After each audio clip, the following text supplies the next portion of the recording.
जैसे ही आपके दिन की शुरुआत होती है, आपको टूथपेस्ट, साबुन, ब्रेड, दूध, पेपर, पेंसिल, अपने जूते, वर्दी, पेट्रोल आदि कई चीज़ों की ज़रूरत होती है।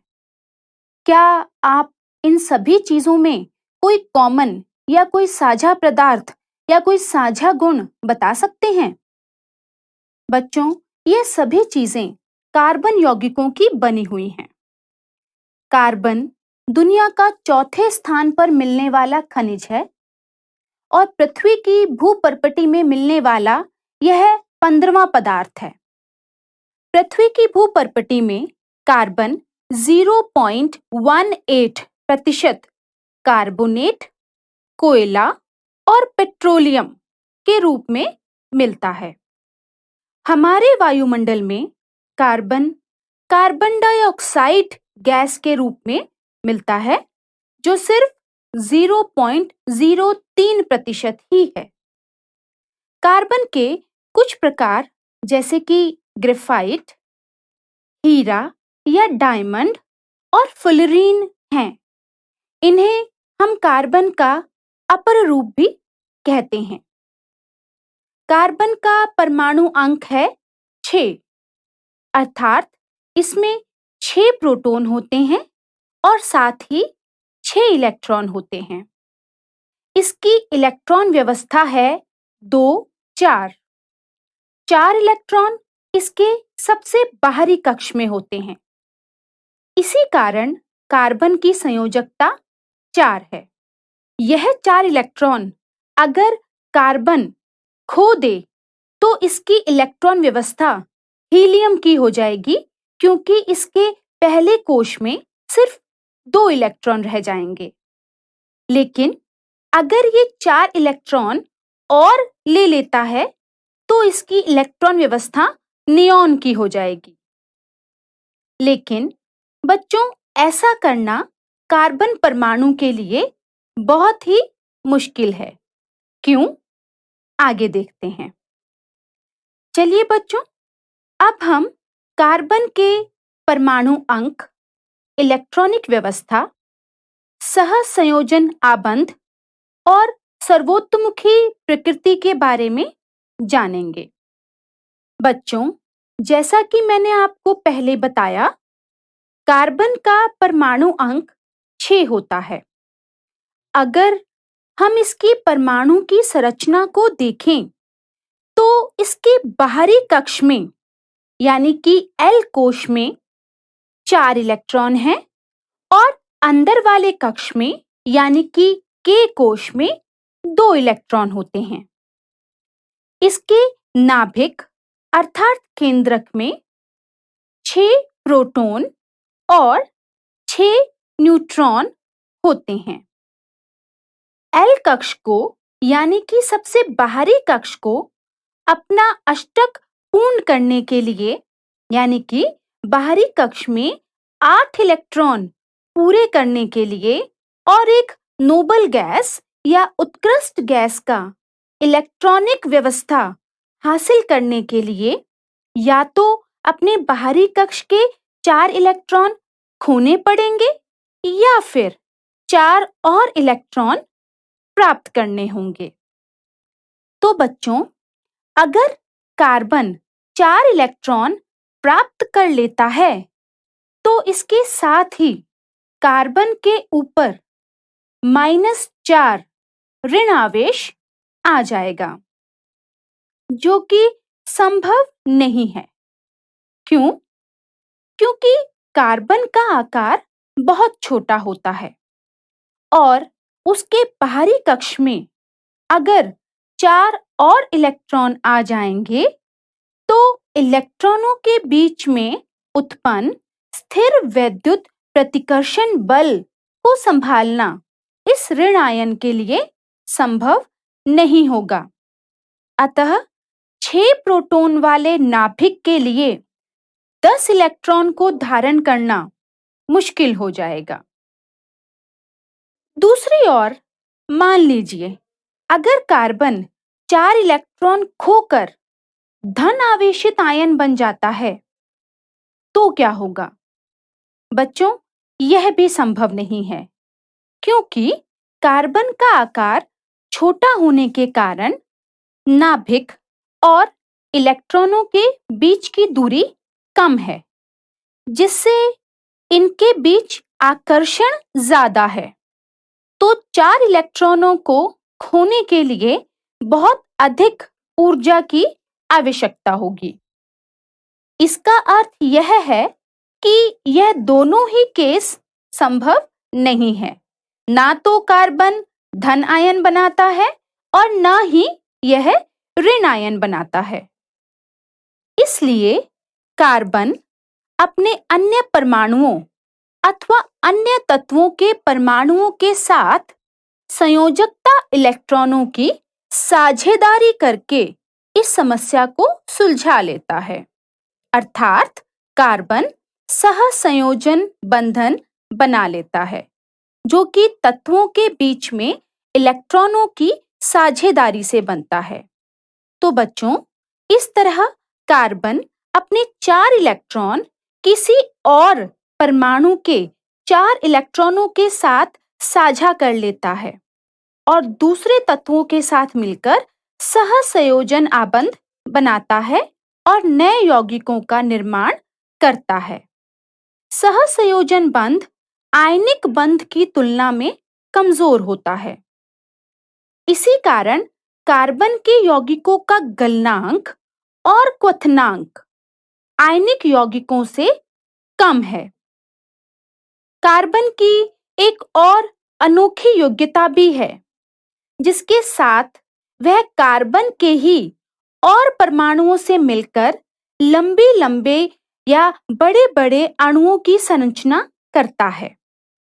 इसको हम श्रृंखलन कहते हैं। श्रृंखलन शाखाओं और वलय के रूप में हो सकता है। इसके साथ ही कार्बन के परमाणु एक, द्वि या त्रि आबंध से जुड़े हो सकते हैं। यदि कार्बन के यौगिकों के मध्य कार्बन परमाणुओं के बीच केवल एक आबंध होता है, तो इस प्रकार के यौगिक संतृप्त यौगिक कहलाते हैं। और यदि कार्बन यौगिकों के मध्य कार्बन कार्बन के बीच में यदि द्वि या त्रि आबंध होते हैं, तो इस प्रकार के यौगिकों को हम असंतृप्त यौगिक कहते हैं। चलिए बच्चों, अब हम श्रृंखलाएं, शाखाएं व वलय के बारे में जानेंगे। कार्बन के कई यौगिकों में कार्बन एक दूसरे के साथ अलग-अलग प्रकार से जुड़े होते हैं, जो इस प्रकार दिखाए गए हैं। पहला रूप है श्रृंखलाएं। इसमें कार्बन कार्बन के साथ एक श्रृंखला या चेन के रूप में जुड़ा होता है, जैसे मीथेन या प्रोपेन। दूसरा रूप है शाखाएं, जिसमें कार्बन कार्बन में शाखा के रूप में जुड़े होते हैं, जैसे कि ब्यूटेन या पेंटेन इत्यादि। इसी तरीके से कार्बन वलय के रूप में भी, यानी कि एक रिंग के रूप में भी आपस में जुड़े होते हैं, जिसका उदाहरण है बेंजीन। तो इस प्रकार से कार्बन अलग-अलग रूपों में एक दूसरे से जुड़कर नए-नए यौगिक बनाते हैं।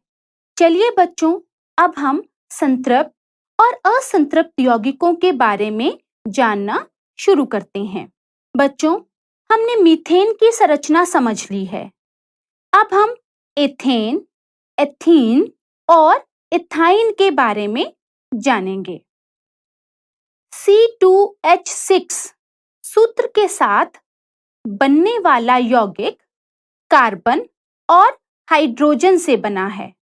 एक सरल कार्बन यौगिक की संरचना प्राप्त करने के लिए सबसे पहले कार्बन के परमाणुओं को एक आबंध के द्वारा आपस में जोड़ा जाता है तथा फिर कार्बन की शेष संयोजकता को संतुष्ट करने के लिए अर्थात कार्बन की संयोजकता को पूरा करने के लिए हाइड्रोजन के परमाणुओं का उपयोग करते हैं।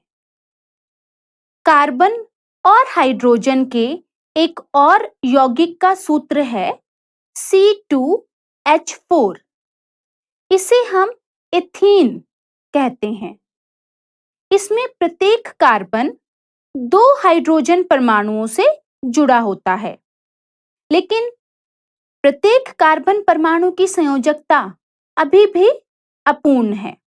इसे तभी पूर्ण किया जा सकता है जब 2 कार्बन के बीच द्विआबंध हो। कार्बन और हाइड्रोजन के एक और यौगिक का सूत्र है C2H2। इसका नाम है एथाइन। कार्बन के परमाणुओं की संयोजकता पूर्ण करने के लिए यहाँ कार्बन के दोनों परमाणुओं के बीच में त्रिआबंध जरूरी है। तो बच्चों, कार्बन के ऐसे यौगिक जहां कार्बन परमाणुओं के बीच में केवल एक आबंध होता है, उन्हें संतृप्त यौगिक कहा जाता है, जैसे कि एथेन। लेकिन जहां कार्बन परमाणुओं के बीच में द्विआबंध या त्रिआबंध होते हैं, उन्हें असंतृप्त यौगिक कहा जाता है, जैसे कि एथीन या एथाइन। असंतृप्त यौगिक संतृप्त यौगिकों की तुलना में ज्यादा अभिक्रियाशील होते हैं, क्योंकि कार्बन कार्बन के बीच के बंध निकलकर कोई और भी परमाणु यहाँ पर आसानी से जुड़ सकता है। अब हम कार्बन यौगिकों के रासायनिक गुणों के बारे में जानेंगे। बच्चों, हम ज्यादातर जो ईंधन इस्तेमाल करते हैं, जैसे कि कोयला, petrol, CNG, compressed natural gas या LPG, लिक्विफाइड पेट्रोलियम गैस, यह सभी या तो कार्बन है या उसके यौगिक हैं। आइए अब हम कुछ कार्बन यौगिकों के रासायनिक गुणों के बारे में जानें। कार्बन अपने सभी रूपों में ऑक्सीजन के साथ जलकर कार्बन डाइऑक्साइड, उसके साथ ताप, ऊर्जा और प्रकाश देता है। अधिकतर कार्बन यौगिक जलने से बड़ी मात्रा में ताप, ऊर्जा और प्रकाश उत्पन्न करते हैं। बच्चों, चलिए इसे समझने के लिए हम एक क्रिया करते हैं। एक चम्मच में थोड़ी सी मात्रा में कार्बन यौगिक, जैसे कि कैम्फर या कपूर लीजिए।